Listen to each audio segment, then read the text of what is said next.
I've reconstructed this timeline the way I reconstruct everything. From documents, timestamps, wire confirmations. It's the only way I trust myself to tell it without softening what I did or what they did first. For 11 years, I was the one who handled things. My mother's amended will after the second marriage. My brother Colin's restaurant, when the walk-in freezer died and the bank wouldn't extend him another dime. My aunt's Medicare appeals. Nobody voted me into this role. I have a CPA license and a habit of answering the phone.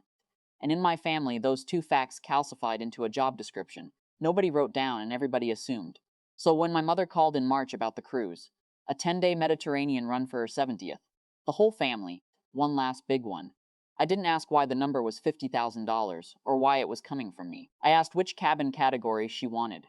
I want to be precise about this part, because precision is the only honesty I have left. I didn't pay because I was tricked. I paid because I recognized the pattern and paid anyway. Recognizing a mechanism doesn't disable it. The wire went out April 2nd. Full balance, family suite tier, 8 passengers. I have the confirmation number memorized the way other people memorize anniversaries. The group text arrived 9 weeks later. Not an argument, not even really a message to me. More a logistics update that happened to exclude me, the way a calendar invite excludes someone by omission rather than intent. Cabin assignments finalized. See attached. My name wasn't on the attachment. Colin's wife had 2 names on hers. My mother's sister and her new husband had a sweet one deck up. I called my mother. She said, and I'm quoting from memory, but I trust the memory, that things had shifted a little, and there wasn't really room for me this time, given everything going on with Colin and Sheila, and that she hoped I'd understand, and that of course she'd pay me back eventually. I said okay. I remember saying okay. I don't remember feeling anything specific in that moment, which in retrospect was its own kind of data point. What I did instead over the following 6 days wasn't a decision so much as an audit. I already held power of attorney on my mother's trust, had held it since 2019, unused for anything but routine disbursements.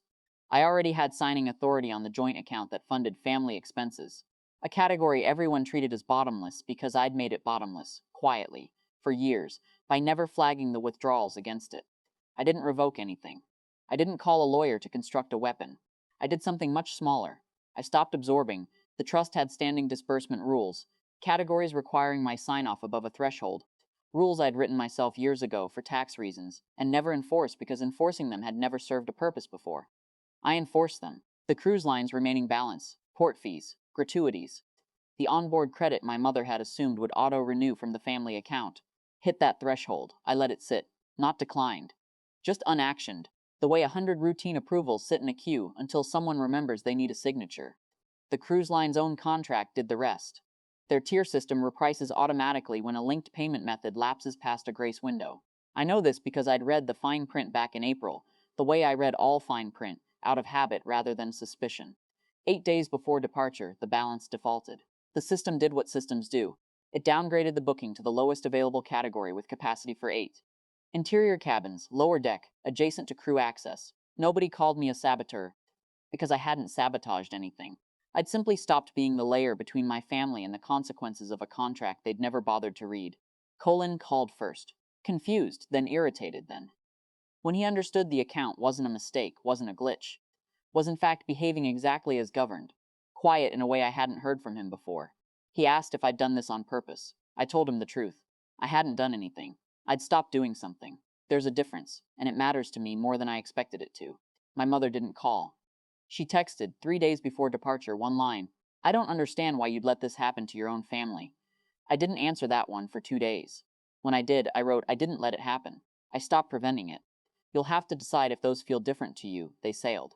Interior cabins. Lower deck.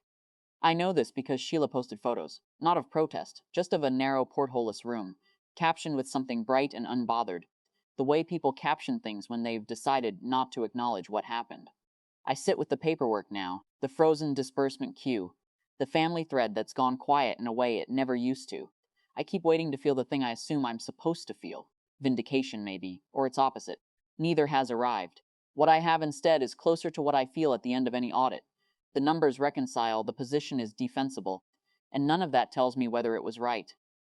I don't know if I did this because it was just, or because after 11 years it was the only sentence left, in a language they'd actually understand. I've stopped being sure those are different questions. The trust rules are still in place. I haven't changed them back. I don't know yet if that's restraint or just inertia dressed up as principle. Some ledgers don't close, they just stop being reconciled out loud.